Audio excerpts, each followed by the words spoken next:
Hey guys, this is Chris Stadler from the Warrior Poet Journal, and today I want to talk about how to make an enemy. So this is the latest blog post from February 16th of 2021, and this is a this is a call to action to make enemies, and it's not about going out and being a jerk to people. It's about being okay with being hated for righteousness' sake. So if you don't have enemies today, I was looking through this, I was looking through the Bible, and I'm just like, David had enemies, but I don't really have enemies. I must be doing okay, right? I must be doing something right because I don't have enemies that want to kill me. So, and I've had enemies before, but just not always, right? I've had people hate me because I'm a Christian, and it's unclear how much of that was just me because I can be a jerk. But in a godless day and age, the only reason not to have enemies is that you're keeping your head down too much. I mean, this day and age, it's so easy to have enemies. All you have to do is tell the truth. And so, and then don't lead, right? If you don't lead, if you tell the truth, or if you fail to tell the truth, you fail to confront society, and you fail to provide a challenging influence on society, then you might fly under the radar and nobody might pick you up until a little later on. I mean, you might actually keep your job a little longer, because they haven't found out you're a Christian yet. And we haven't gotten to that stage where they're asking you to explicitly do things that are against the gospel and counter to the commands of God. So you might survive a little bit, by just being one of those guys. Nobody ever tries to avoid you. Everyone always likes what you say. And when, even if they know you're a Christian, they're like, oh, but you're one of the good ones, right? Because you're just not being effective. You're not being salt. You're not being light. You're not that stench of death, reminding people that,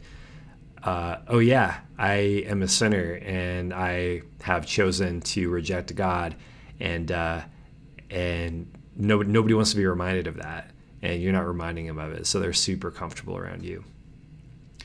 So, but let's look at David. When I look at David, I'm just like, man, he had a lot of enemies. And it makes me think David stood for something. He was a king. He took a stand. He was decisive. He was a leader. Reading Psalms, there's a ton of talk about enemies. Why did he offend so much? Why did he have enemies? And it was because he had a spine. And so why is it so easy for us not to have enemies? Why is it so easy for us to think that not having an enemy is actually a good thing? Why is it so easy? I'm trying to figure out what that other thing is. It's in my own monitor. Why is it so easy for us to think that it's okay not to have enemies? Because the pursuit of acceptance of other people is tempting. It's tempting to want other people to approve you. They reward you. You say things they want to hear. They tell you nice things about you. You're so nice. You're so you're not like so and so, or and then you feel good about yourself. And it's tempting. We see people doing it all the time. So they want you to check your brain at the door, especially in this day and age. They want you to forget what you know and just be guilty. Just be guilty, right? You have privilege. Forget what you know about right and wrong. Forget logical arguments about how do we move forward. Forget questions like that. Just your job right now is just to feel guilty. And if you can talk down about yourself, you'll seem humble. And they love that because humble people aren't threatening. Well, that's not true.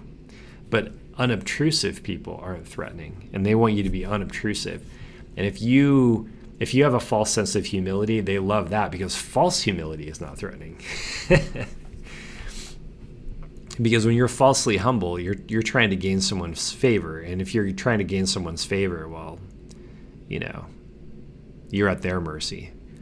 So They want you to check your brain at the door. If you kept your brain engaged, you would probably challenge them, and so they don't want you to think for yourself. And if you start to question things, they just insult you. They're like, settle down, don't take it so seriously. Or if you're not taking something they think serious, it's serious, then it's the opposite. It's you don't care, you're not loving, or whatever.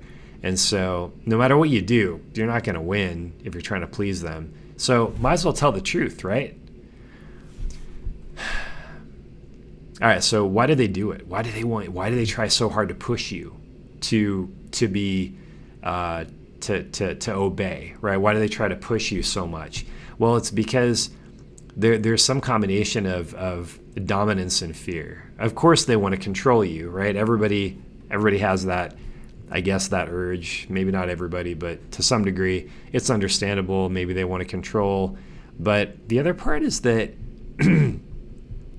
they might fear you. And it's especially true if you're someone who can dominate, right? If you're someone who can be an alpha, and I do not love this idea of, oh, you're an alpha or you're not, basically someone who knows when to step up and take charge, right? Someone who can, and someone who doesn't take the crap, right? Doesn't mean you're some alpha who's always wanting to be in front of everything and always wanting to put other people down. I don't know what that means. I don't think it's biblical. What I do think is biblical is freaking guys being able to stand up and lead. I don't think it's the same thing as what they're talking about sometimes when they talk about alphas. But they fear you, and they think that you might rock the boat, and they're scared of what you might say, and they're scared of what you might do, because they don't want to hear it, and they don't know how to deal with it, because they don't have truth on their side. And so if you're someone who understands the truth, and your brain is engaged, and you know how to articulate it, you know how to tell people, then you're going to be someone who they're a little bit afraid of. You're going to be intimidating, whether you're trying to be dominant or not, right? Because they don't live in the real world. They live in a fairy tale world, and they don't want you to shatter that illusion. They want their double standards. They want to believe there's no punishment for sin, and that God is out there somewhere and he's not going to bother me. But the fact that you're here means God is bothering them. The fact that you're here. And all you have to do is tell the truth, and you're exposing their condition, their advanced stage hypocrisy. And so how do I know this? Well, it's because I was spineless. I was teaching at the University of Oregon. I was in full people-pleasing mode. And yeah, did I rock the boat? Yeah, I mean, I just kind of am a kind of guy who does that. I ask hard questions that nobody wants to answer. And I've been that one who was put down because, your practical questions about what stuff means, that's not important here at the University of Oregon. And in a way, am I criticizing the University of Oregon for not entertaining good ideas? Yeah, because you hire professors, like I'm talking to them now. They hire faculty that I think talks a good talk when it comes to criticizing things that are politically they already don't like. But then when it comes to applying that same standard to what they believe, it's a totally different story. And so you get a lot of hypocrisy there. And so I wanted the approval of people who could advance my career. I wanted, and some of those people really, there's a lot of quality in those people. There really is. They're corrupted, a lot of them, but there's a lot of quality, and I really like some of those people, and I care about them. But it doesn't change the fact that I was trying to please people who were about the wrong things. And so instead of keeping my own counsel, instead of having my own thoughts and my own ideas about what I wanted to be, I was looking for other people to tell me. And now it's almost like it's the opposite. But, what they'll do is they'll say things, they'll accuse you of things. They'll say, don't be dramatic, when there are things that are literally important. You stand up to evil. That's what they'll do. They'll downplay what you're saying. Oh, we're not asking you to do this. We're not asking you to give up your guns. It's like, well, you will tomorrow, though, if I give you this, right? That's the logical conclusion, right? But they don't want you to think about logical conclusions. They want you to think about how they seem right now, right? Like, just trust me. Well, no, don't trust the untrustworthy. Don't trust the untrustworthy. I mean, we already know that, right? That shouldn't be, that's not controversial. And they should know it too, right? I mean, they should know. All we should have to do is say, but you said that last time. But the thing is, they'll argue with you because it's not always about the truth. It's about, I don't know, some made up idea of love, right? So, but here's what men do. Men challenge and we don't cower. We challenge and we don't cower.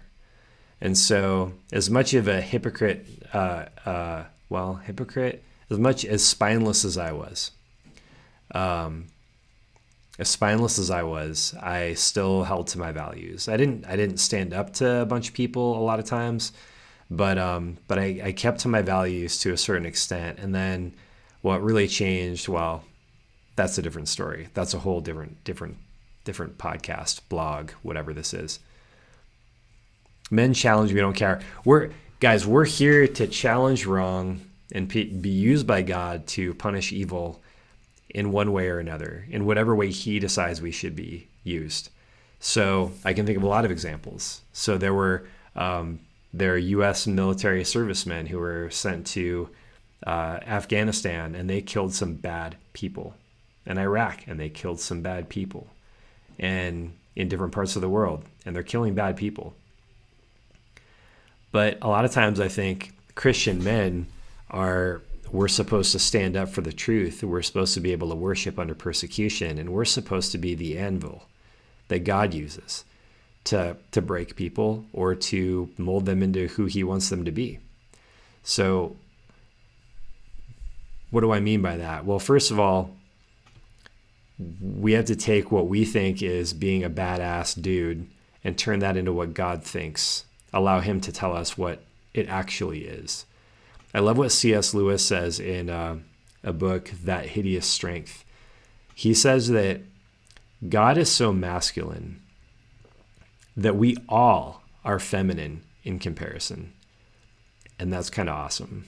And so here's what I want to do. I want to follow the general who knows. I want to follow the commander who's worthy to be followed. The one who is the awesome warrior, is a better thinker than me and all of us put together, is a better warrior than all of us put together, is a better lover than all of us put together, and the one who is the complete package. I want to follow him and I want to be like him by his Holy Spirit. And so when we submit to that and we say, okay, God, you're the one who's in charge, not me, right? I'm not the one who decides how I witness for you. I'm not the one who decides that I go out and just be the hammer.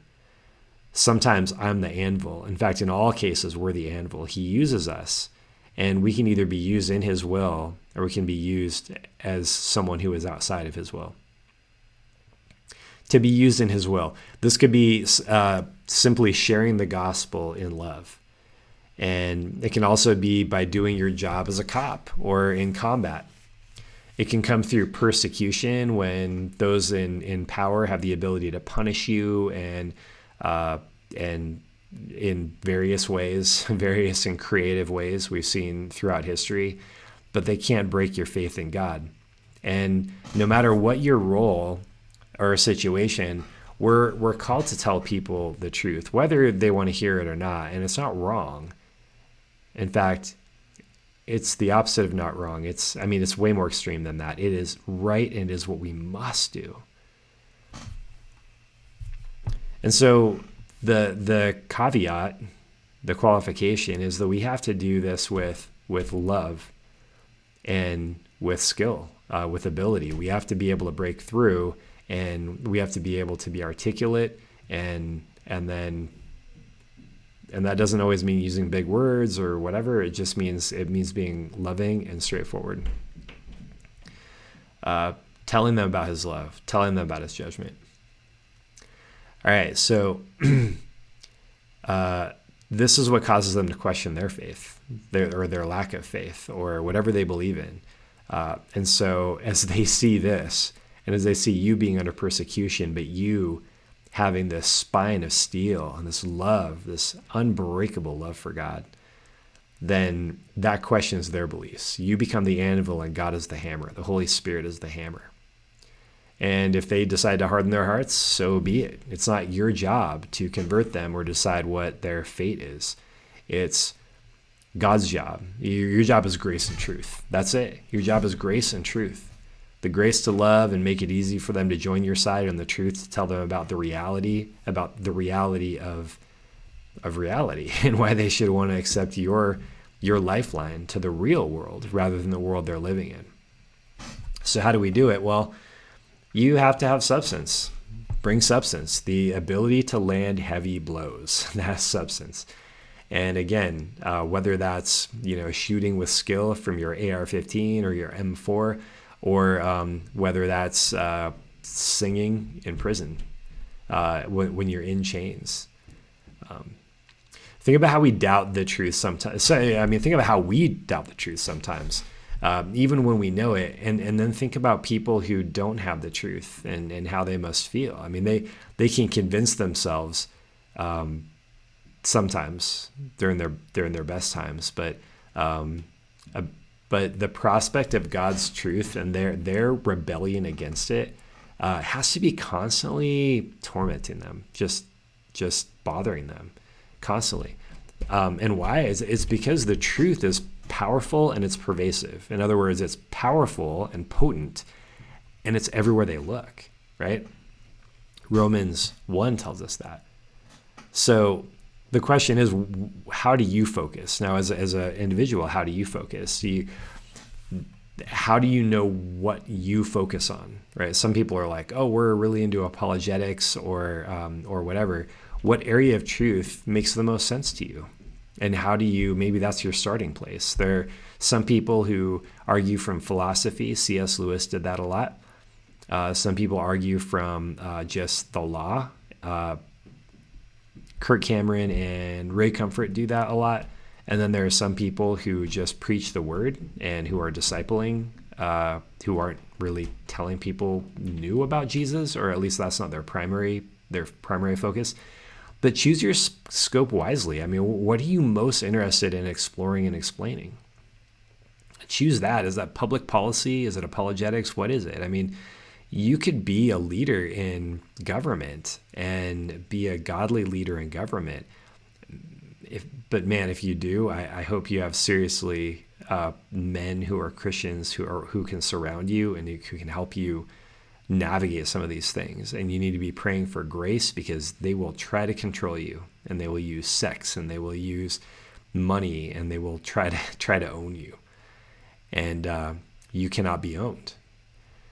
So that's one thing. Choose your scope, right? Study and share to gain substance. Make sure you can speak with the conviction of knowledge and truth.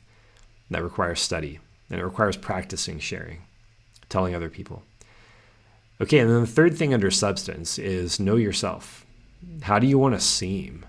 And this may seem kind of like, this may be a little bit, it may feel superficial, but how do you want to seem? Decide now that you'd rather be respected by good men than loved by evil men, or by all, right? Desire heaven's applause, like the character of the Happy Warrior is a poem by Wordsworth. Desire heaven's applause over all things, not the applause of men. Men are fickle, and they will betray you. And desire heaven's applause. So if your substance that you choose is too superficial, you'll realize it later. Just dive in, get into something, and figure it out. Move on to something else if what you've chosen seems too superficial. Maybe you get into apologetics and you feel like, hey, I just need to be spreading the gospel, because that's more substance. Do that. Okay, firmness. So the first thing is substance, and the second thing is firmness. So the world wants you to be reasonable, quote unquote, And reasonable means emotional. It just means that if somebody's hurting, or if they sound like they're hurting, well, then it's up to you to not tell them the truth right now. Or there's always some criticism toward you, right? You're either doing it too much, or you're doing it too little, or whatever. But it's really important that you be the judge of what is too much and too little. You are the one to decide. And out of anybody, it's the ones who are reading the Bible, the men of the Word, are the ones who are most qualified to decide. And it's not Fauci. It's not somebody who's a specialist in one field. They may be able to give you input, but they can't decide how you run your family, how you even run the government. If you're in a position of power, first of all, you're in that position, so therefore you need to make those decisions, and it has to come from you, not from someone else. But more than that, you should trust yourself more than anybody else to weigh the facts and to weigh the consequences and to say, here's what I'm going to do. And that is the kind of firmness that you need to lead in this day and age. You can't you're the judge. There's nobody who can judge better than you can with the information that you have and the position that you're in. As the father, as the city council member, right? There's nobody who can do your job better than you can, and nobody knows better, and you just have to believe that. All right. Yeah, and during that time, again, when you're being firm, realize that that's a mercy to the world, because the world might be coming against you while you're being, practicing firmness, and they're hating you and they're abusing you and maybe persecuting you or whatever.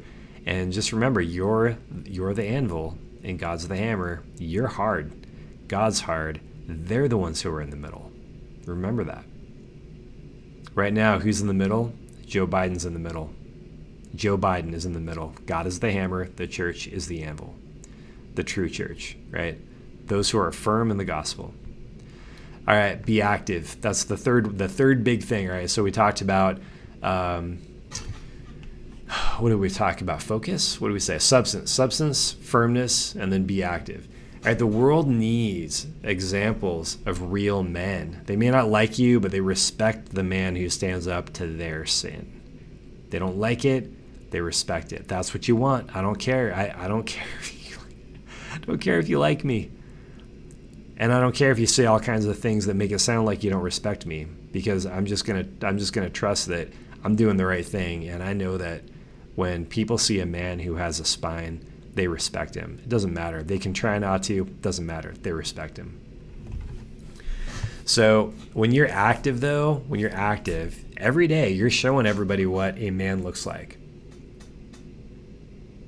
So God might be using you to tempt the wicked to attack you so that they can fall into God's trap. If you're part of his will, man, you're the bait. That's pretty cool, right? I mean, being the bait, I don't know if that's the most manly thing you could ever want, but man, if you're the one who's just like, hey, here I am, and they come and attack you and they fall into God's pit, then that's fine, right?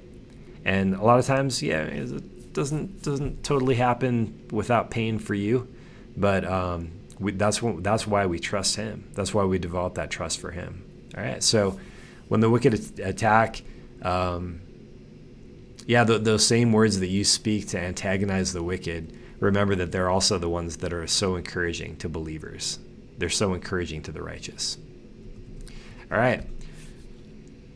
So be glad when you have enemies. The world loves sin, and it wants to constantly build structures that they think will be protecting them from the prospect of God and the reality of God. What they need is Jesus. They don't want him.